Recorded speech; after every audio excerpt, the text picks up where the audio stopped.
रामात्मजम् श्रीराजचन्द्र महं वन्दे तत्त्वलोचनदायकम्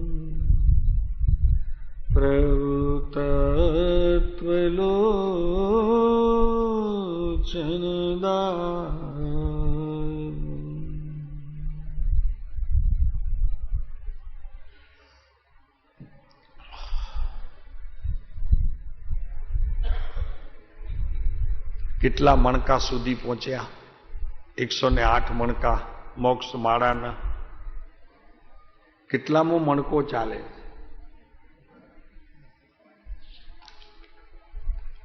97મો. 97મો મણકો ચાલે છે. 108 છે ને મણકા. એ 108 શું છે? 108 શું છે ભરતભાઈ? તો કે નવકારની અંદર કહેલા 5 જે પદ છે એના ગુણ છે. અરિહંત, સિદ્ધ, આચાર્ય, ઉપાધ્યાય અને સાધુ.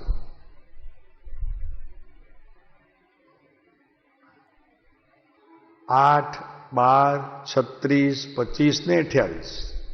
હા, ક્રમ.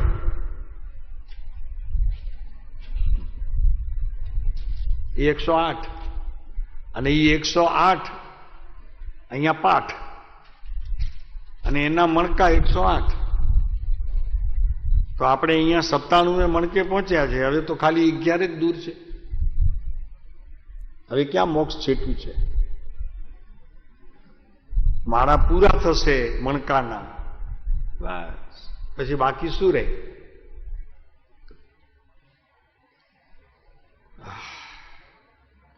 આ 2-3 પાઠની અંદર ઘણા જીવોને એમ લાગે કે આટલું બધું કૃપાળુ દેવે જૈન દર્શન સંબંધી ગુણ પ્રમોદ કર્યો અરિહંતનો, અને વિશ્વમાં પ્રવર્તતા ધર્મ મતોમાં સર્વથી ઉત્કૃષ્ટ જૈન ધર્મને ઠરાવ્યો. તો જૈનોને તો સહેજે સહેજે આનંદની વૃદ્ધિ થવી જોઈએ, એને પોતાના ધર્મ ઉપર ગર્વ થવો જોઈએ, અભિમાન આવવું જોઈએ અને મહાત્મ્ય પણ આવવું જોઈએ. હે પ્રેમજીભાઈ, આવે કે નહીં? હું જે કુળમાં જન્મ્યો હોઉં એ કુળની કોઈ જ્ઞાની ધર્માત્માઓ જ્યારે ગુણ પ્રમોદ કરે તો બાપુ હું તો ફૂલ્યો ન સમાવું. પ્રભુએ આપી છે મને ઉડવાની પાંખો,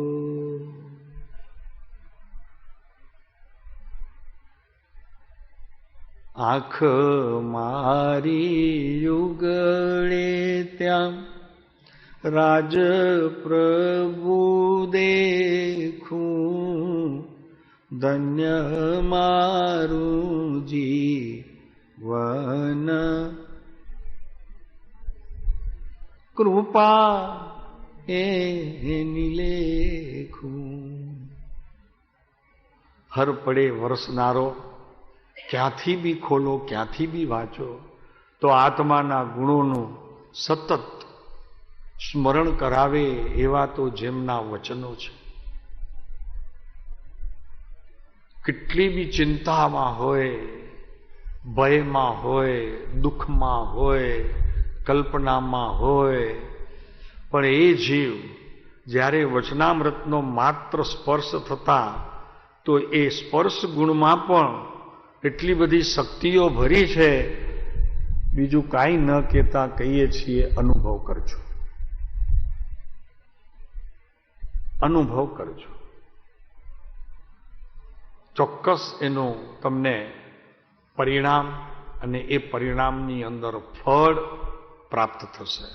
ચોક્કસ. તો એવા ભગવાને અહીંયા જૈન દર્શનનું આટલું મહાત્મ્ય બતાવ્યું.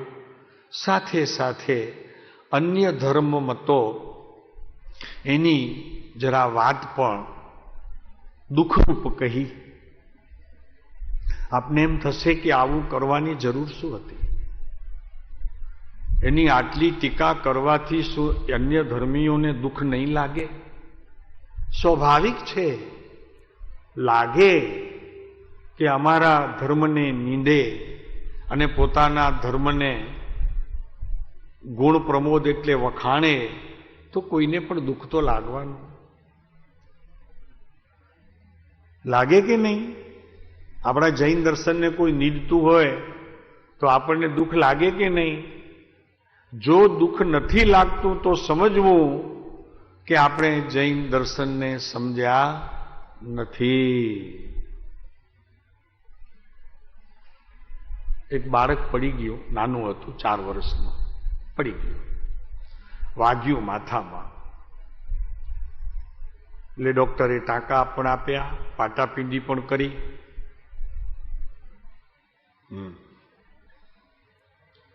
અને કીધું કે હવે એને ખાટું કંઈ આપતા નહીં. તો કેરીની સિઝન હતી તો ડોક્ટરે ખાસ ભલામણ કરી કે કેરીમાં ક્યાંક ક્યાંક તો ખટાશ થોડીક હોય છે, માટે એને કેરી આપતા નહીં. હવે એને જ્યાં આપવાની ના પાડી ત્યાં માએ ખાવાની બંધ કરી દીધી, આ બાળક પ્રત્યેના મોહના કારણે બંધ કરી દીધી. માએ ખાવાની બંધ કરી દીધી. માને શું દુઃખ હતું? વાગ્યું તો દીકરાને હતું, પણ માં દીકરા પ્રત્યેના રાગ અને મોહના કારણે એને પણ કેરી પ્રેમજીભાઈ છોડી દીધી. એમ અહીં આપણે જ્યારે જૈન દર્શનની વાત અન્ય ધર્મીઓને કહીએ ત્યારે આપણને પણ દુઃખ લાગવું જોઈએ. કહેવાનું એ છે, અહીંયા વાત એ કરવી છે, આપણને દુઃખ લાગવું જોઈએ. પણ એ દુઃખ એવા અંશમાં હોવું જોઈએ, કરુણા સભર દુઃખ, કરુણા સભર દુઃખ હોવું જોઈએ. એમ કે પોતાની ધર્મની મોટાઈ વડાઈ તો કે જો આ નાના અમે જ, મારું ધર્મ જ સાચું, આપનું ધર્મનું કાંઈ ઠેકાણું નથી, એમ ન કહેતા ભીતરથી કરુણા હોવી જોઈએ. તો કે મારા પુણ્યની અંદર મને જે કાંઈ મળ્યું છે તેને હું ક્યાં સુધી પહોંચી શક્યો છું કે અન્યના મતના પંથના હું ટીકા કરું? કોણ કરી શકે? કરુણા જેને સતત વર્તી રહી છે એવા જ્ઞાની ધર્માત્માઓ ટીકા કરવાને પાત્ર છે, કે જે માત્ર ટીકા નથી પણ એમના જીવનની અંદર કરુણા ટપકે છે. એક એક વાક્યમાં કરુણા ટપકે છે. એની વાત આપણે જરા ટોડરમલજી સાહેબના મુખેથી સાંભળીએ. પરમ કૃપાળુ દેવે જ કહ્યું છે કે પછી કોઈ આચાર્યએ કહ્યું છે? તો કે હા, ટોડરમલજી સાહેબ આચાર્યથી પણ વિશેષ હતા, એટલે એને લોકો કલ્પ કહેતા. આચાર્ય કલ્પ ટોડરમલજી. એટલે એમણે મોક્ષ માર્ગ પ્રકાશકની અંદર આ દુઃખની વાત કરુણા સભર ભાવ મૂકીને અહીંયા મૂકી છે. આપણે જોઈએ. કૃપાળુ દેવે કર્યું ને ભાઈ, કહ્યું કે નહીં? કેટલું બધું કહ્યું ગઈકાલે. અન્ય મત માટે બહુ જેટલા હતા તેટલા દોષ બતાવ્યા ને, તો કૃપાળુ દેવે એમ પણ કહ્યું કે જો આપણે એમના દોષ ન બતાવીએ અને જો જે સત્ય છે તેને સત્યપણે સ્થાપના ન કરીએ તો આપણો સમતા નામનો ગુણ વયો જાય. અને એ ગુણ વયો જાય તો પાછું એને લાવવું બહુ કઠણ પડે. માટે જેમ વસ્તુ જેવી છે તેને તે રીતે રજૂ કરવી જ્ઞાનીઓનો પરમ ધર્મ છે. કે સતને સત કહેવું, જૂઠને જૂઠ કહેવું. કહેવું નહીં માત્ર, પણ પોતાની જ્ઞાનની પ્રત્યેક અવસ્થામાં તેને નિર્ણય પણ એ રીતે કરવો કે આ જૂઠ છે.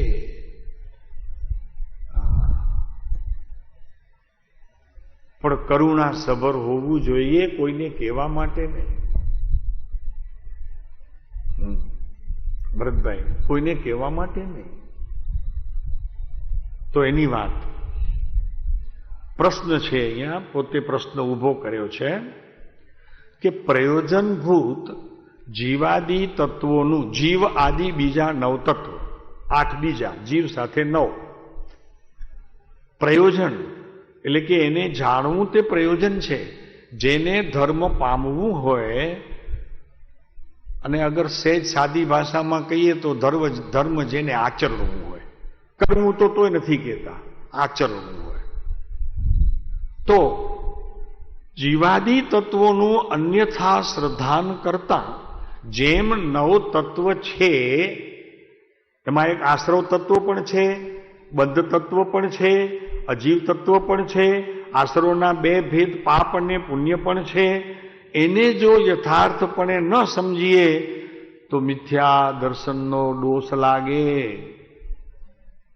એમ અન્ય ધર્મીઓમાં કહેવાતા જેટલા ધર્મના પ્રકાર, મત પ્રવર્તતો એટલા પ્રકાર, એમાં જો આપણે સત્યને ન શોધીએ અને સત્ય સમજાયા પછી આ જૂઠ છે એમ જો ન કહીએ તો મિથ્યા દર્શનનો દોષ લાગે. પ્રેમજીભાઈ, આ વાત છે પ્રભુ, પણ કેટલું નરમ ભાવે સામાજીવને દુઃખ ન લાગે. ગુરુદેવ ઘણી વખત કહેતા, કાનજી સ્વામી, શું કરીએ, આ આચાર્યોના લખેલા શાસ્ત્રો છે, કોઈને દુઃખ લાગે કે આ અમારી નિંદા કરે છે, પણ પ્રભુ એ નિંદા નથી, આચાર્યોની કરુણા છે કે તું સત્ય સમજે. આ મનુષ્ય ભવની સાર્થકતા એમ છે કે તું ભગવાને કહેલા 9 તત્વનો સાર સમજીને અને જો તું આદરે તો આ મનુષ્ય ભવની સફળતા, અન્યથા નિષ્ફળતા હારી જઈશ. કરુણાથી, ભીતર કરુણા છે એમને, એટલે કહે છે. તો અહીંયા કહે છે તો કે મિથ્યા દર્શન આદિનો દોષ લાગે. પણ અન્ય મતોનું શ્રદ્ધાન કરતા, અહીંયા પ્રશ્ન બહુ સારો છે, જોજો, કે અન્ય મતોનું શ્રદ્ધાન કરતા, એનું જો શ્રદ્ધાન રાખીએ તો મિથ્યા દર્શન આદિ કેવી રીતે થાય? તો પછી મિથ્યા દર્શન કેમ લાગે જો એનું શ્રદ્ધાન કરીએ તો કે ભાઈ જેટલે અંશે એ પહોંચ્યા છે તેટલે અંશે તે સત્ય છે, તો આપણને કેમ મિથ્યા દર્શન લાગે? એવો પ્રશ્ન કર્યો છે. નહીં સમજાણું? બહુ જરા જાગ્રત રહ્યો, જરાક સમજાય છે એમાં ઉપયોગ રાખો પ્રભુ, તો ખ્યાલ આવશે. હા, ઘરે પછી વાંચો છો કે નહીં? જરા વિચારો છો કે નહીં બધા આ કેમ છે ને શું છે ને? હા, આ મનુષ્ય ભાવ આવો મૂલ્યવાન, એની એક એક સમયની પર્યાયમાં ભગવાન વયા જાય છે એવી વાણીમાં જ્યારે આવે ત્યારે કેટલું બધું હર્ષ થાય. તો કે તારું પુણ્ય એટલું છે કે તું સાપના ડરમાં પણ જો હાથ નાખે ને તો સાપ વયો ગયો હોય, તારા માટે મણી મૂકી ગયો હોય,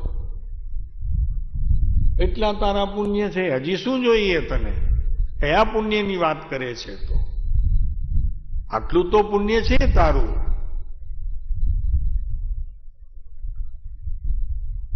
તો એ મિથ્યા દર્શન આદિ કેવી રીતે થાય? અન્ય મતોને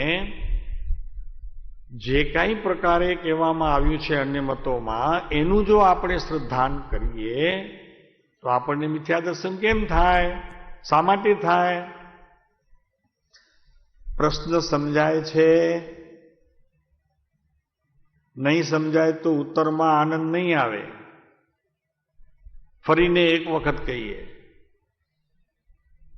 વસંતજીભાઈ, આ કથા છે ભાગવત કથા.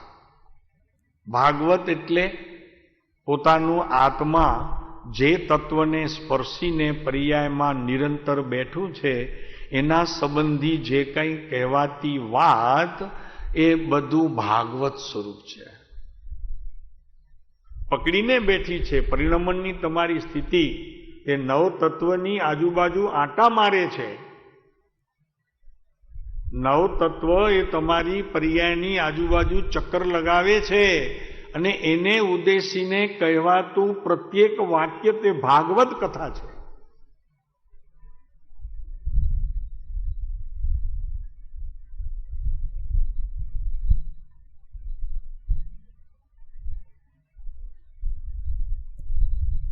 ઉત્તર એનો જવાબ આપે છે તો કે અન્ય મતોમાં વિપરીત યુક્તિ પ્રરૂપી છે. કેટલી બધી વિપરીતતા છે એની પ્રરૂપણા કરી અને પછી ધર્મ થશે અને તું મોક્ષે જઈશ એવું બતાવવામાં આવ્યું છે. અને એ મોક્ષ પણ કેવો કે ત્યાંથી કદાચ જરૂર પડે અને તને મા બાપ કે પત્ની કે બાળકો યાદ આવે તો તારે પાછું પણ આવવામાં વાંધો નથી. બરોબર છે ને આવો મોક્ષ? પાછળ બહેનો બરોબર છે આવો મોક્ષ? નહીં? સારી વાત છે. તો કેવો મોક્ષ પસંદ છે તમને? કેવો મોક્ષ પસંદ છે? કેસે કોઈ બહેનોમાંથી મોક્ષ કેવો જોઈએ છે? બોલો. ભાઈઓમાંથી કોઈ બોલશે? હા. સાદી અનંત સમાધિ સુખમાં અનંત દર્શન જ્ઞાન અનંત સહિત જો અપૂર્વ અવસર એવો મોરો પ્રભુ ક્યારે આવશે. આવું સમાધિ સુખ જોઈએ છે કે જે સુખથી અમે ધરાઈએ નહીં અને અનંતકાળ એનો ભોગ લેતા જઈએ તો એ પણ ખૂટે નહીં. અમે ન ધરાઈએ એ પણ ન ખૂટે. કોણ? સમાધિ સુખ. એ પણ ખૂટે નહીં એવો અખૂટ ખજાનો જે મારી પાસે છે. મારી અવસ્થામાં પણ તે પ્રગટ થઈ અને મને તેનો ભોગ આપે છે. તો હે પર્યાય તું પણ જીવંત રહેજે સદા. તારું મૃત્યુ હું ઈચ્છતો નથી. દ્રવ્યનું તો મૃત્યુ છે નહીં, પણ હે પર્યાય તું પણ મૃત્યુને પામતી નહીં કે જેના દ્વારા મને આત્માની અંદર રહેલા અનંત અનંત અનંત જેનો કદી પાર ન પડે એવા ગુણોને લઈ અને તું અમને ભોગ આપે છે. અમે એને ભોગવીએ છીએ. આ પૈસા, આ ધન, આ કપડા, આ પફ, આ પાવડર, આ લાલી, લિપસ્ટિક, આ ઘડિયાળ, આ આપણું નવું મોબાઈલ હમણાં મળ્યું પ્રેઝન્ટ, રાતના સપના આવે એના. નાના હતા ત્યારે આવતા હતા. ખોટું શું કામ કહીએ? નાની આટલી એક પેન મળે ને, જર્મનીના ડબ્બા આવતા હતા એલ્યુમિનિયમના, સ્લેટ ઉપર લખવાનું હોય, પાટી પેન. તો જર્મનીના આટલા ડબ્બા આવે, સરસ મજાની પેન માને હવે એકદમ. તો એ જ્યારે મળે વાપરવા તો ઓશિકાની નીચે મૂકીએ બાજુમાં, અને સવારના ઉઠીને પહેલું પછી જે કંઈ પછી વિધિ કરવાની હોય તે પહેલા એની નજર. આ કેટલાને અનુભવ છે? આંગળી ઊંચી કરો, પહેલા તો અમે કરીએ. છે ને? મજા કેવી આવતી તે વખતે. એવી મજા અત્યારે 20,000નું મોબાઈલ આવે તો આવે છે? કેમ? શું થયું? તમે જ છો. તો ફેર શું પડ્યો પ્રેમજીભાઈ? તો કે નિર્દોષતામાં ફેર પડ્યો. બસ હવે નિર્દોષતા રહી નહીં. એ જે બચપનમાં નિર્દોષતા હતી અને એને લીધે જે વસ્તુઓનો આનંદ માણ્યો છે એવું પ્રભુ હવે રહ્યું નહીં. તો અહીંયા કે છે આચાર્ય કે ફરી પાછી આવી નિર્દોષતાને લાવો. હા, તો એ નિર્દોષતા તે આત્માનું મુખ્ય ગુણ છે. દોષ રહિત સ્થિતિ તમારી અવસ્થામાં પ્રત્યેક પડે દોષ રહિત સ્થિતિ આવવી જોઈએ. તો એ નિર્દોષતાનું ખરેખર જે સુખ છે તે આત્મિક સુખ છે. આ ભણવું જોઈશે. બીજું બધું ઠીક તત્વનું, આનું આમ કેમ ને, આનું આમ કેમ ને, આ ગુણ આટલા કેમ ને, આ પર્યાય આટલી કેમ ને, આ ગણિતાનું યોગમાં આમ કેમ ને, કરણાનું યોગમાં, આ બધું ઠીક મારા ભાઈ. નિર્દોષતા શીખવા જેવી છે પ્રેમજીભાઈ, છે કે નહીં? નિર્દોષ સુખ નિર્દોષ આનંદ લ્યો ગમે ત્યાંથી ભલે, એ દિવ્ય શક્તિમાન જેથી જંજીરેથી નીકળે. એ દોષથી જંજીરોમાં જકડાઈ ગયો છે, કર્મથી નહીં. એ તમારા દોષોના કારણે એ આત્મતત્વ અત્યારે જંજીરોમાં બંધ છે. હવે એવું નિર્દોષ વલણ કરો કે જેથી એ બહાર આવે. સહેલું છે બહુ. આમાં શું? દોષ રહિત જીવન જીવવું એ તો સામાન્ય સંસ્કાર બી હોય. આપણને જૈન કુળમાં જન્મ્યા હોઈએ તો ન હોય? માયા, છળ, કપટ એક હોય, બીજું કેવું, જેવું હોય તેવું ચલાવી લેવું ને કરી લેવું ને માની લેવું. અત્યારે ઈ હશે ઉદય, એમ યોગ્ય હશે. મજા હી મજા, જ્યારે જુઓ ત્યારે મજા. એ નિર્દોષતા. આનું આમ કેમ થયું ને, આનું આમ કેમ થયું ને, આ ન થાત તો આમ ને આ ન થાત. જવા દો, બધું દોષ રહિત છે, સહિત છે. એનો અર્થ વળી બીજા કરે છે. તમને તો ખબર છે ત્યાં તો કે ખાવું પીવું ને મજા કરવી એ નિર્દોષ સુખ. અરે એમ નથી પ્રભુ, એ નિર્દોષ સુખની વાત નથી કરતા પરમ કૃપાળુદેવ. અમૂલ્ય તત્વ વિચારમાં એ તો અમૂલ્ય તત્વ વિચાર છે, જેની કોઈ કિંમત નથી. એ કિંમતને સમજનારી, એ દ્રવ્યને અનુસરતી, માત્ર તે પારિણામિક ભાવરૂપપણે પ્રવર્તતી એવી પર્યાય, બીજું કોઈ ન સમજે એને. ત્યારે સમજાય.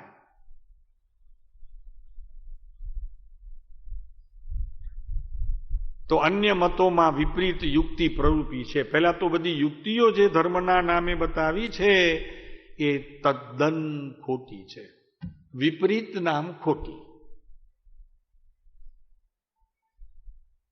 જીવાદી તત્વોનું સ્વરૂપ યથાર્થ ન ભાસે તેવા ઉપાય કયા છે? લ્યો, તમે જીવ તત્વને જેમ જીવ તત્વ છે તેમ ન ઓળખી શકો એવા કારણો કયા છે?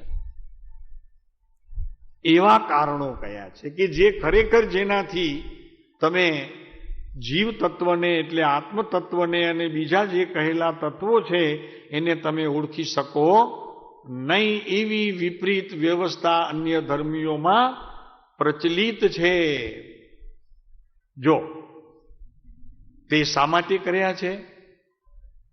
તો કે જો જીવાદી તત્વોનું યથાર્થ સ્વરૂપ ભાસે તો વિતરાગ સિવાય બીજી કોઈ વાત જ ના આવે. રાગ રહિત, મોહ રહિત, કસાય રહિત, દુઃખથી રહિત, વિકલ્પોથી રહિત, સંકલ્પોથી રહિત એવું પોતાનું આત્મતત્વ જ અનુભવમાં આવે. આ સમજાય છે કે જય શ્રી કૃષ્ણ? સમજાય છે કે જય શ્રી કૃષ્ણ?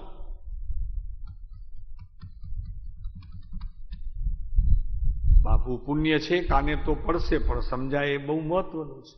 કાને પડવી એક વાત છે અને એને સમજવું એ જુદી વાત છે. એમાં વળી પુણ્ય પોતાનું બીજું વધારાનું જોઈએ. કાને પડે એ પુણ્ય તો ખરું પ્રેમજીભાઈ, પણ એને સમજવું એમાં તો પાછું ઘણું પુણ્ય જોઈએ તો સમજાય. નહીતર તો પછી નમો હરિયંતાણ, બીજું હું. અજીત બરોબર છે?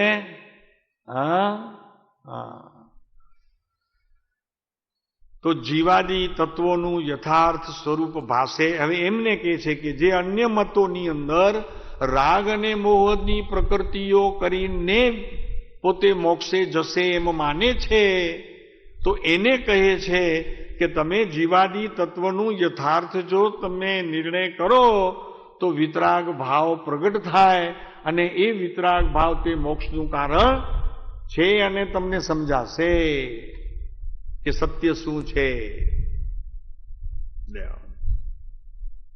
પણ જે જીવો વિતરાગી નથી અને પોતાની મહંતતા ઈચ્છે છે, નિરંતર રાગ સહિત પ્રવર્તવું, રાગ સહિત બોધ આપવા, રાગ સહિત ક્રિયા કરવી, કરાવવી, અને એવી ભાવનામાં રહેવું, અને લોકોમાં એવી રીતે રંજિત કરવું બધાને, તો કે આ કરો તો લાભ, આ નહીં કરો તો ગેરલાભ, માટે આ કરો કરો કરો કરો ને કરો, પછી યાહોમ થઈને પછી મરો, ચાર ગતિમાં જવા માટે.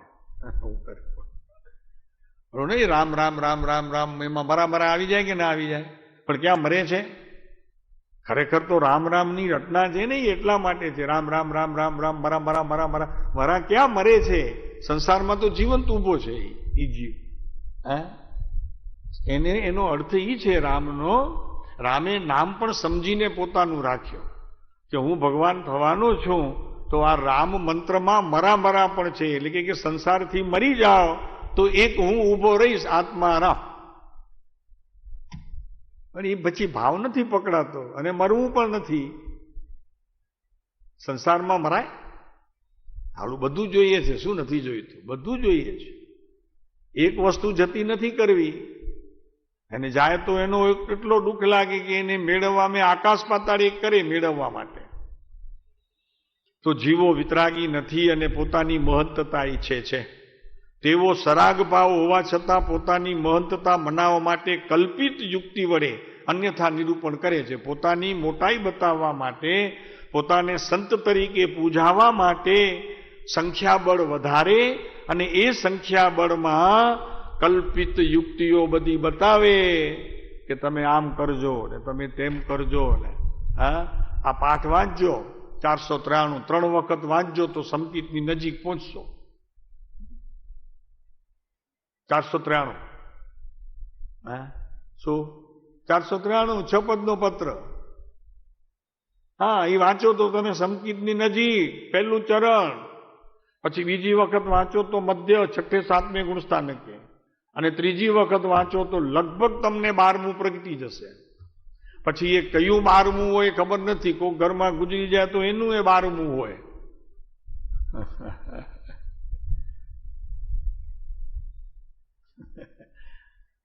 એ ભગવાન ચાલે, શું કરે? પણ હવે વિપરીત એનું નામ જ છે ને ભાઈ. અને બીજી વાત એવી છે ભરતભાઈ કે અનાદિ સંસાર રહેવાનું છે, મટવાનું તો છે નહીં. બધા મોક્ષે તો જવાના નથી, કદી નથી જવાના, કદી નથી જવાના. સંસાર ચાલુ રહેવાનું છે, અને સંસાર તો મિથ્યાત્વીઓથી ચાલુ રહેશે, એ વાત પણ એટલી જ સારી છે. ધર્મીઓથી કંઈ સંસાર ચાલશે નહીં. તો પછી ધર્મી છે ને સંસાર ન ચાલે તો સંસાર મરી જાય તો પછી ચાલે શું? તો કે સંસાર ન ચાલે એટલી ખબર છે, બાકી જે ચાલવાનું હોય ચાલે. અને ખરેખર એવું છે, ચાલે કાંઈ નહીં, સ્થિર થઈ જાય, સ્થાયી થઈ જાય અને સ્થિર થઈ જાય, પછી ચાલવાનું છે જ નહીં. મોક્ષ માર્ગમાં સ્થાયી થઈ જાય. સ્થાયી. અત્યારે આપણું આ ઘર બંગલો સ્થાયી નથી. સ્થાયી છે? તો સ્થાયી નથી તો સ્થિર નથી, અસ્થિર છે. અને અસ્થિર છે તો એમાં રહીને શું કરવું? જે સ્થિર હોય તેમાં રહેવું જોઈએ. એમ કહે છે કે મહંતતા મનાવવા માટે, પૂજાવા માટે પોતાને કલ્પિત યુક્તિ વડે અન્યથા નિરૂપણ. આ માત્ર અન્ય ધર્મીઓ કરે છે એમ ન સમજવું, જૈનો પણ એમ કરે છે, આચાર્યો અત્યારે પણ એમ જ કરે છે. દુઃખથી કહીએ છીએ, કોઈ ટીકા નથી કરતા કે શુભથી ધર્મ થાય. આમ માન્યતા છે. અને તત્વના કલાસો જ્યાં જ્યાં ચાલે છે ને ત્યાં અમને ખબર મળે કે સાહેબ આ વાત સાચી છે, તો અમને તો કેવું પડે, સાચી ન હોય તો એને ખોટી કેવી પડે. હવે ખોટી કહીએ ને ત્યાં વાત પહોંચે તો કે શ્રીમદવાળા છે એ તો ખોટી કહે છે, તો તો કે શ્રીમદ બીમદની વાત સાંભળવી નહીં, એ લોકો કાંઈ ખબર નથી એ લોકોને. અને શ્રીમદ કાંઈ થોડા જ જૈનપુરમાં જન્મેલા હતા, હવે ખબર નથી કે જૈનમાં જ જન્મ હતો કે અન્ય ધર્મમાં હતા. હવે હું કેવું આવે, એટલે એ લોકો ત્યાં જઈને વાત કરે એટલે આપણી ટીકા કરે, એટલે આપણી નિંદા કરે એમાં એમને દોષ લાગે, એમની આપણે નિંદા કરીએ એમાં આપણને દોષ ના લાગે. છે ને મજાની વાત.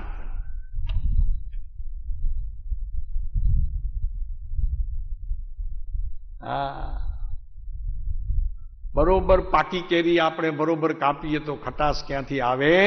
નહીં તો આપણા હાથમાં પાકી કેરી છે, કોઈ પડખું પણ કાચું નથી.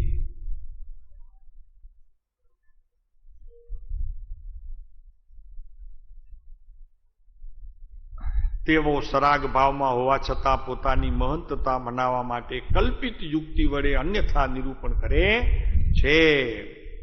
અદ્વૈત બ્રહ્માદિના નિરૂપણ વડે જીવ અજીવ સ્વચ્છંદ વૃત્તિ પોષવા માટે આશ્રવ અને સંવરાદિનું તથા સકસાયુતવા ચેતન વસ્તુ મોક્ષ કહીને એ વડે તેઓ મોક્ષનું અયથાર્થ શ્રદ્ધાન પોષણ કરે છે. શું આવ્યું આમાં? આત્મા અદ્વૈત પ્રમાણ છે, એ લોકોના હિસાબે કરીએ તો અદ્વૈત છે, દ્વૈત નથી. દ્વૈત એટલે બે, અદ્વૈત એટલે એક. તો એને એ લોકો કેવી રીતે નિરૂપણ કરે છે? તો કે એમાં જીવ નામનો તત્વ પણ છે અને એક અજીવ નામનો પણ તત્વ છે. અજીવને નામ જુદું આપે, એને જળ આપે કે જે કંઈ આપતા હોય તે, પણ એ બે થઈને એક જે ક્રિયા કરે છે ને એમાંથી જે શુભનો ધર્મ જન્મ થાય એનાથી મુક્તિ છે એમ માને છે. સમજાણું?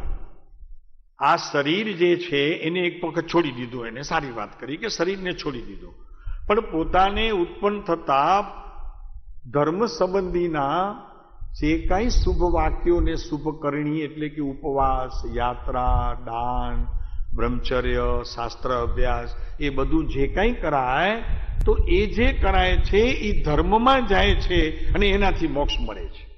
સમજાણો? દ્વૈત જે છે એને એ રીતે લઈ લીધો. દ્વૈત તો છે, જૈનોએ માને છે. જીવ અજીવની બેની સ્થિતિ અત્યારે જૈનો પણ સ્વીકારે છે. આપ નથી સ્વીકારતા તો શુષ્ક અધ્યાત્મ જ્ઞાનના વિષયમાં વયા જશો.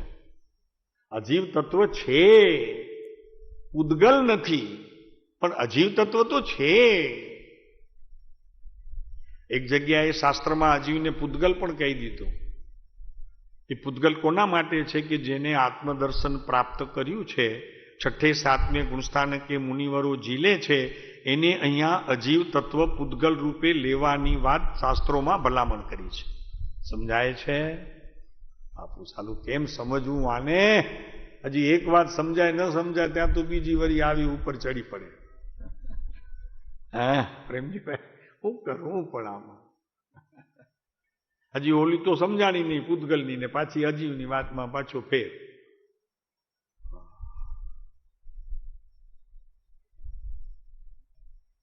અનેકાંત વિતરાગ વાણી, અનેકાંત. કૃપાળુદેવે અનેકાંતની ગાથા આત્મસિદ્ધિમાં કઈ છે? કઈ છે? જૈન આત્મસિદ્ધિમાં જૈન શબ્દ નથી, છતાં પણ અનેકાંત જે છે તે જૈનનું છે, બીજા ધર્મનું નથી એમ કરીને એક ગાથા મૂકી છે. બોલો. હે? નહીં, એ તો ખરું. હા એ પણ છે, પણ એક એટલી સરસ છે કે જેમાં કોઈ બીજા શાસ્ત્રના પારિભાષિક શબ્દો નથી. જ્યાં જ્યાં જે જે યોગ્ય છે. બોલો બોલો.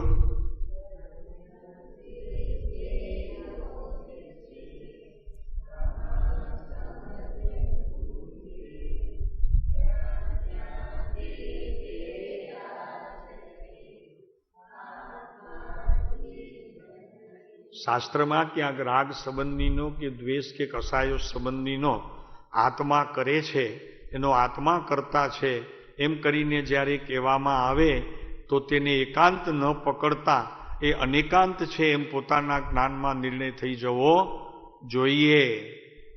આત્મા જ રાગી છે, આત્મા જ ક્રોધી છે, આત્મા જ મોહી છે, અને બીજી જગ્યાએ કહેવામાં આવ્યું હોય કે આત્મા રાગ કરી શકે નહીં, આત્માને રાગ કરવો એનો ધર્મ નથી, મોહ કરવો એનો ધર્મ નથી, પૂતગલના કોઈ પણ કાર્ય આત્મા ન કરે, અજીવ તત્વના કોઈ પણ કાર્ય આત્મા ન કરે, તો એને પણ એકાંત ન સમજતા અનેકાંત સમજીને પોતાના જ્ઞાનમાં ખતવણી કરે, એ જૈન દર્શનને યથાર્થ સમજ્યો છે.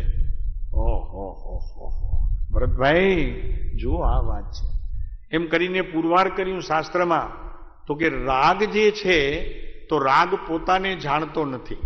એક વાત, રાગ જેનાથી ઉત્પન્ન થયો છે એ રાગ પણ પોતાની પર્યાય અને પોતાના જ્ઞાનને જાણતું નથી. તો જળ પદાર્થ કરતો નથી રાગ, અને જેના દ્વારા, જે વ્યક્તિ દ્વારા એ થયું રાગ, એને આત્મામાં પ્રવેશ નથી અને આત્માની સાથે એને કઈ લાગે વળગે નહીં. ત્યારે થયું શું? તો કે દીકરો હતો તો દીકરા સંબંધીના રાગની ક્રિયા તે કરી. હવે રાગને તો ખબર નહોતી કે મારે રાગ કરવો જોઈએ, કેમ કે રાગમાં જ્ઞાન નામનો કોઈ એક અંશ માત્ર નથી. તો તે વખતે એ રાગના કારણે પોતાના જ્ઞાનમાં અજ્ઞાન પ્રવર્ત્યું, તો એ અજ્ઞાનના કારણે આ દીકરો મારો છે એમ ભૂલ થઈ, તો એ અત્યારે રાગ રૂપે પરિણમ્યો, અને એનો જે પોતાને દોષ લાગ્યો તે દીકરાને નહીં, રાગને નહીં, તને લાગ્યો. આ છે જૈન દર્શનનું અનેકાંત. કાંઈ ખબર ન કરે ને પ્રતિક્રમણ કરી આવે. શું કરે? ધોતીઓ પહેરે, પછેડી પહેરે ને કટાસણું લે હાથમાં. નિંદા નથી કરતા પ્રભુ, પણ એ નથી, એ પ્રતિક્રમણ નથી ભાઈ તારું. પેલા જ્ઞાનની સમજણ તો યથાર્થ લે, કે મારું પાસે જે જ્ઞાનની મૂડી છે એની ક્રિયામાં હર પડે જે ચાલતો વ્યવહાર કોને આધીન થઈને પ્રવર્તે છે એનો તો સ્વ અને પરપણે નિર્ણય કર. આથી કહ્યું કે જ્યાં જ્યાં જે જે યોગ્ય છે તહા સમજવું તે એકાંત છે કે અનેકાંત છે? એકાંતમાં અનેકાંત છે કે અનેકાંતમાં તારી સમજવામાં એકાંત છે? વિચારજો છે. અનેકાંત જેને તું સમજ્યો છે એમાં એકાંત તો ગ્રહણ નથી થતું ને. અને જે એકાંત છે તો એ એકાંતની અંદર સમ્યક છે કે મિથ્યા એકાંત છે એનો નિર્ણય કરજે.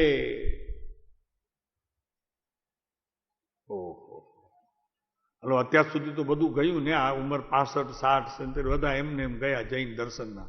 નમો થોડું હરિયંતાણંગ ભગવંતાણંગમાં ગયા. ઓહો, હવે એ જે એકાંત છે તે સમ્યક છે કે મિથ્યા છે એનો નિર્ણય તારે તારા જ્ઞાનમાં તે જ સમયે કરવું જોઈશે. તો જે સમયે જ્યાં જ્યાં જે જે યોગ્ય તહા સમજવું તેહ. સમજવું એટલે જ્ઞાનની પર્યાય તે સમયે જે બાજુ વળી હોય તે સમયનો તારો નિર્ણય તે યોગ્ય છે, એને અહીંયા અનેકાંત કહેવામાં આવે છે. અને જો એકાંત હોય તો સમ્યક છે કે મિથ્યા એ પણ જ્ઞાન તરફ વળતો તારો પ્રત્યેક પળનો ઉપયોગ એનાથી નિર્ણય કરજે. ત્યાં ત્યાં તે પછી જ્યાં જ્યાં જે જે યોગ્ય તહા સમજવું તે ત્યાં ત્યાં તે આચરે. આચરણ એટલે કે જ્ઞાનની તે સમયની અવસ્થાને આચરણમાં મૂકે. આચરણમાં મૂકે એટલે કઈ કરવું એમ નહીં. આચરણ એટલે પ્રત્યાખ્યાન અહીંયા છે. અહીંયા આચરણ એટલે પ્રત્યાખ્યાન છે. જ્ઞાનમાં યથાર્થ નિર્ણય કરીને જ્ઞાનની ખતવણી યોગ્ય હોય ત્યાં લઈ જજે, ત્યાં મૂકી દેજે. કઈ કરવું આચરણ એમ નહીં. અને પછી જે કઈ રચાશે તે તારું આચરણ કહેવામાં નામ ચારિત્ર પામશે. ઓહો, નવીનભાઈ આવું છે પ્રભુ, શું કરે? શું કરે એટલે એવું દુઃખ થાય કે આ ક્યાંય જઈને કહેવાનું, અહીંયા આવે છે ને શ્રવણ કરે છે એને કહીએ, બાકી તો આ વાત ચાલતી નથી પ્રભુ, તો શું કરે? શ્રીમદમાં નથી ચાલતી તો ક્યાં કરવી હવે? હા, બસ અહીંયા આવે છે ને શ્રવણ કરે છે જીવો, સારી વાત છે.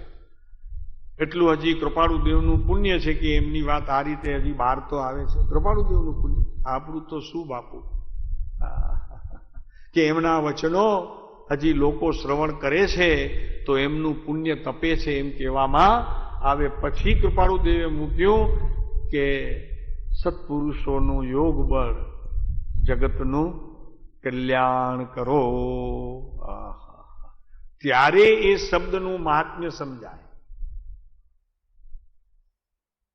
અને અત્યારે તો યોગ બળ એટલે મન વચન કાયાના યોગ કહી દે છે, પણ એ યોગ નહીં. એ યોગથી કૃપાળુદેવ નથી કહેતા કે તમારું કલ્યાણ થશે. જ્ઞાન ઉપયોગ, દર્શન ઉપયોગ, ચારિત્ર ઉપયોગ, અનંત વીર્યનો ઉપયોગ, તપનો ઉપયોગ, આ બધી બાબતો એની સાથે સંલગ્ન છે. એક રૂપ છે, લીનતા છે, શબ્દો જુદા છે, એનો ભાવ પકડો તો એક જ છે, મુક્તિ.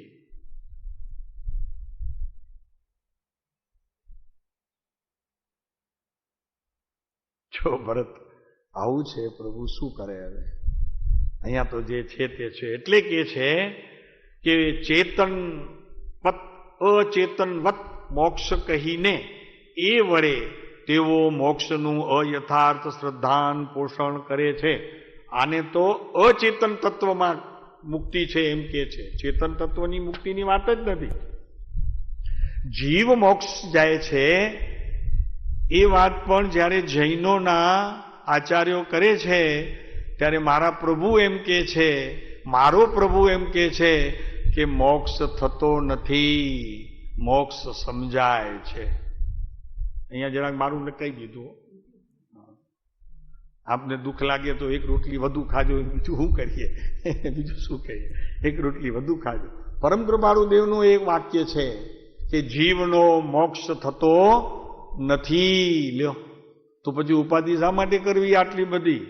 આ જબલપુરથી આવવું ને મહિનો દિવસ અહીંયા રહેવું ને ઘર છોડીને, મુંબઈથી આવવું ને પરત અમદાવાદથી આવવું ને, આ શું છે? પણ તો કે જીવનો મોક્ષ થતો નથી. વળી એની વાત વિશેષ ક્યારેક છણાવટ કરશું.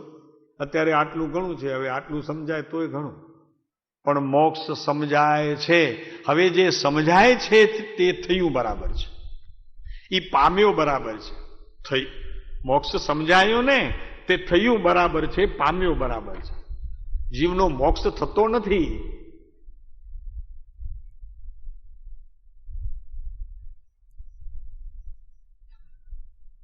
જીવ મુક્ત થાય છે, ચાર ગતિની પરિભ્રમણ દશામાંથી મુક્ત થાય છે. મુક્ત થાય છે એટલે મોક્ષ થયો એમ કહેવામાં આવે. હવે જો એનો મોક્ષ થઈ જાય તો વસ્તુ રહે નહીં.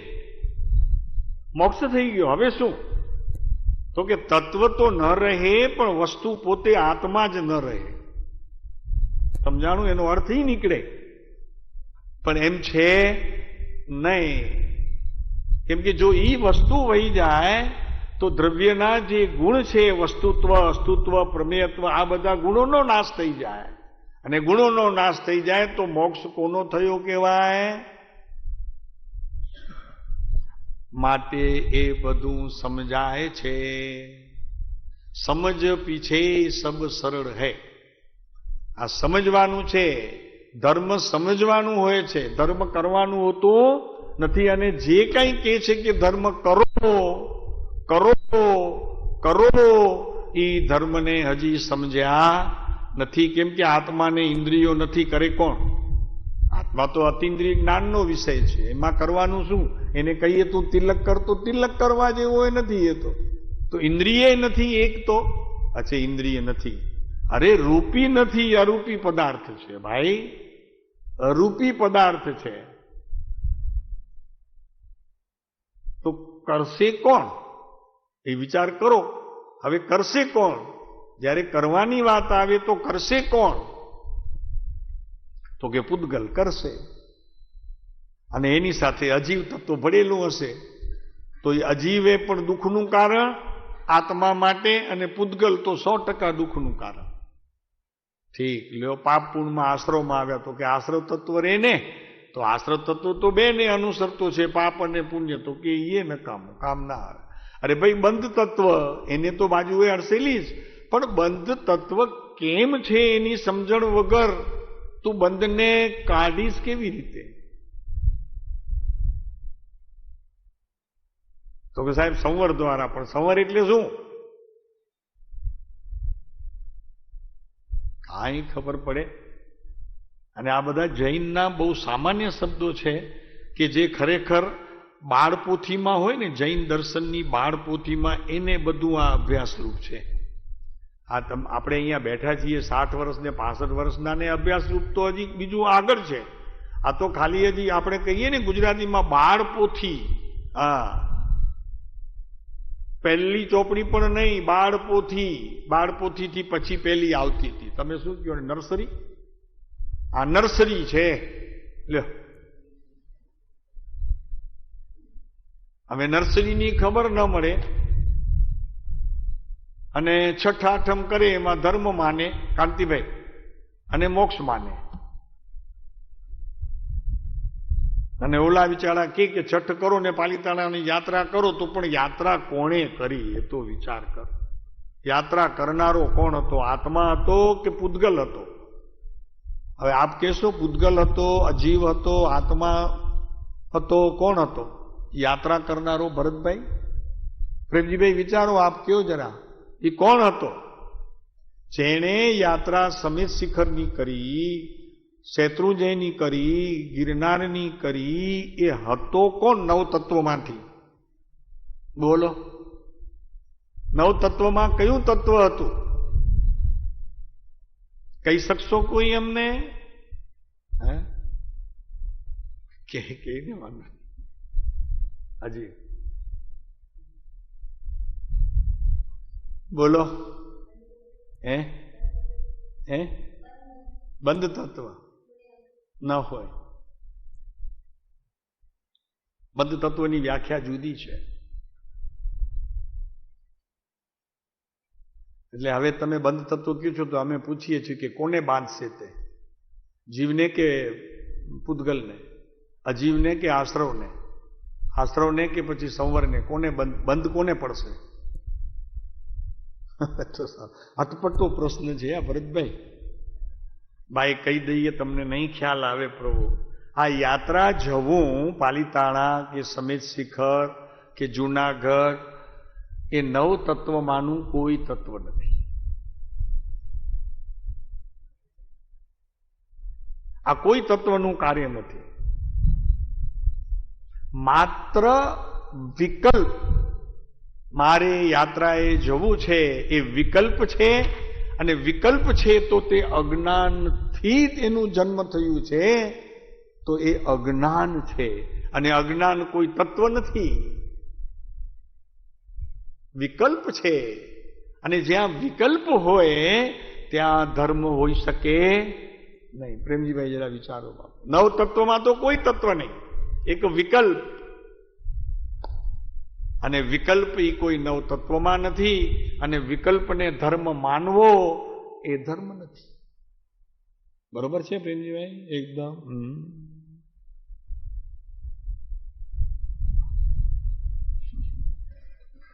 શું થાય આ બધું? અત્યાર સુધી અમારે કહેવાનું નહોતું. મેં કીધું હવે આ ક્લાસ બ્લાસ ચાલે છે તો કે સાહેબ તો અમને કાંઈ આટલું બધું કહેતા નથી ખુલાસાવા. કીધું તો ઘણું હોય, ઘણું કહેવાયું હોય. 9,000 પ્રવચન છે, 9,000 કલાક, ઘણું કહેવાયું હોય, પણ પાછું ભૂલી જવાય. અને જે ચાલુમાં શ્રવણ થતું હોય તો એનો વળી ખ્યાલ આવતો જાય, એટલે મહિમા આવે. પણ બાપ ભાઈ, બધું કહેવાય ગયું છે, બધું. પડે હવે કેટલું કહેવાય? અભ્યાસમાં તો ઘણું બધું કહેવાય, પણ પ્રવચન આપીએ તો એમાં તો પ્રવચન રૂપ હોય ને ભાઈ, એમાં એ પંડિતાઈ ન હોય. અહીંયા અમે તો કહીને છૂટી જઈએ, પછી આપને વિચારવાનો. બરોબર છે નવીનભાઈ? આપણી વાત રહી જાય છે, ટાઈમ અવાજ કરે છે, પણ બહુ સરસ. હા, અમને તો ખૂબ આનંદ આવે છે. આપને આવે છે કે નહીં આપ કહેજો અમને. અમને તો ખૂબ આનંદ આવે છે. આનંદ એટલો છે અમને કે આપ વિતરાગ માર્ગના રાગી છો. શું કીધું? આપ વિતરાગ માર્ગના રાગી છો, એ અમારા માટે ખૂબ આનંદનો વિષય છે. સાહેબ શું વાત કરો છો? રાગી કયો છો, વિતરાગી કયો ને? ના, વિતરાગી માર્ગના રાગી. વિતરાગી માર્ગના રાગી થશો તો રાગ છૂટશે. કયો રાગ? પર પદાર્થ પ્રત્યેનો, જગતનો રાગ છૂટે. જો વિતરાગી પ્રત્યે રાગ જાગે, પ્રેમજીભાઈ બોલે છે ને, વિતરાગ તારો રાગ મુજને વિતરાગી બનાવશે. બરોબર છે? એ જ છે ને શબ્દો? હા, તો ઠીક, ભૂલ્યા નથી.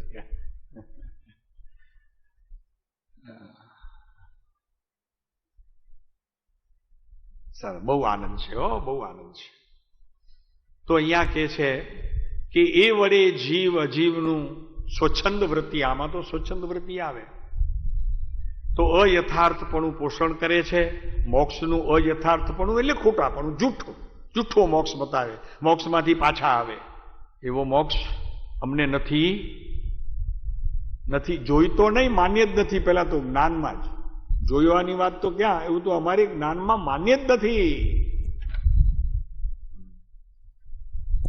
તો અન્ય મતોનું અયથાર્થપણું પ્રગટ કર્યું. જો એનું અન્યથાપણું ભાષે તો તત્વ શ્રદ્ધાનમાં રૂચિવાન થાય અને તેઓની યુક્તિ વડે ભ્રમ ન જાય. જો અમે એને માર્કા આપીએ અને સત્ય કહીએ તો આ બ્રહ્મમાં જે અત્યારે લોકો પ્રવર્તે છે તો બ્રહ્મથી કદી ખસે નહીં. તો અમારી કરુણા કાર્યકારી ન થાય, માટે અમે કરુણાથી કહીએ છીએ કે હે જીવ તું સમજ. તો એમની ભૂલ નથી બતાવતા, પણ એની જે સમજણ, ગેરસમજણ ને અણસમજણ છે, ભૂલ નહીં, સમજણ કે જે ગેરસમજણમાં પ્રવર્તે છે એને અમે સત્યપણે કહીએ છીએ. તો એ સત્ય કહેવાથી અમને હૃદયમાં કરુણા છે, એમના પ્રત્યે કોઈ દ્વેષ ભાવ નથી.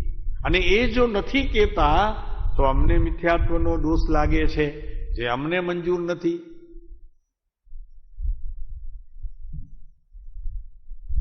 બરોબર છે? તો તત્વ શ્રદ્ધાનમાં રૂચિવાન થાય એ અમારી ભાવના છે. અને તેઓની યુક્તિ વડે સમજે તો ભ્રમ ન થાય. જે અત્યારે ભ્રમણામાં મોક્ષ માર્ગ માને છે ને, એવી ભ્રમણામાં મોક્ષ માર્ગ નથી એમ કરીને એમનું જ્ઞાન યથાર્થ સમ્યક નિર્ણય આવે. નિર્ણયમાં તો આવે, પહેલા સમ્યક નિર્ણયમાં તો આવે. ભરતભાઈ તો અહીંયા પણ હજી જો કૃપાળુદેવ કે છે,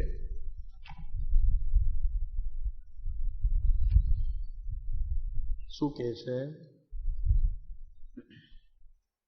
કે હાથે કુવાડો મારવાની શું જરૂર હતી, એને મહાવીરને શા માટે પેદા કર્યા? એમ વાત તો સાચી છે. મારો વિરોધ કરે એને હું કમિટીમાં કેમ લઉં અને ટ્રસ્ટમાં કેમ રાખું કે જે અમારો જ વિરોધ કરે એને તો પહેલા બહાર કાઢું. ડાયો માણસ શું કરે? બરોબર છે કે નહીં ભરતભાઈ? શું કરે ડાયો માણસ? એક તો જાણે એ પ્રકાર, અને બીજા પ્રકારે એ વિચાર કે જૈન દર્શન પ્રવર્તકોને એનાથી કંઈ દ્વેષ હતો માટે એમ કહ્યું છે. ના ભાઈ, સત્ય કહ્યું છે, જે સત્ય હતું તે દ્વેષથી નહીં. એ જગત કરતા હોત તો એમ કહેવાથી એઓના લાભને કંઈ હાનિ પહોંચતી હતી? માની લો કે કદાચ જૈનો એમ કહી દે કે ભાઈ એ જગત કરતા છે અને જગત કરતા નથી, તો એમાં જૈનોને શું લાભ અને શું નુકસાન? કારણ કે પોતે જો જે માને છે, આપ માનતા હો તો ભલે માનો જગત કરતા છે કે નથી, તો અમને એનાથી લાભ પણ નથી અને અમને નુકસાન પણ નથી. માનો તમે અત્યારે માનતા હો તો અમને ક્યાં એમાં કાંઈ લાભ કે હાનિ અમને નથી. જગત કરતા નથી અને અમને કંઈ લાભે નહીં ને કંઈ હાનિ એ પહોંચતી નથી. બરોબર છે? બહુ માણસ બહુ એટલું જૂઠ થાય તો ભાઈ તારું કર, તું હવે નથી સમજતો તો શું કરીએ? જગત કરતા નથી, જગત અનાદિ અનંત છે એમ કહેવામાં એમને કંઈ મહત્તા મળી જતી હતી? જૈનો એમ કે જગત અનાદિ અનંત છે, તો જૈનોનું કામ થઈ જવાનું હતું મોક્ષ સંબંધીનું? એમ તો છે નહીં. તો શા માટે કીધું? તો કે જે છે તે કે છે, સત્ય જે છે તે કે છે, એમાં એમને કંઈ સ્વાર્થ નહોતો કે એમ કહી દે કે જગત તો અનાદિ અનંત છે, જગત તો સદા રહેવાનું છે, જગતનો નાશ થવાનો નથી. એમ જ્યારે જૈનોના આચાર્યોએ કહ્યું તો એમને શું સ્વાર્થ હતો? વિચારો, આવા અનેક વિચારો વિચારતા જણાઈ આવશે કે એમ જગતનું સ્વરૂપ હતું, તેમજ તે પુરુષે કહ્યું, જેવું હતું તેવું કહ્યું. એમાં એમને કંઈ ન લાભ હતું ને ન હાનિ હતી. અમે તમને કહીએ કે જગત કરતા ઈશ્વર નથી એમ તમે માનો તો અમને શું લાભ? બોલો, અમને શું લાભ? સંજીભાઈ, તમે હા પાડી જગત કરતા નથી, તો કે સાહેબ કે છે સાચી વાત છે, સાહેબ સમજીને કહેતા હશે, અભ્યાસ કરીને કહેતા હશે, બરોબર છે. તો હવે નવીનભાઈ, તમને શું લાભ ને અમને શું લાભ? કાંઈ નહીં, કાંઈ જ નહીં.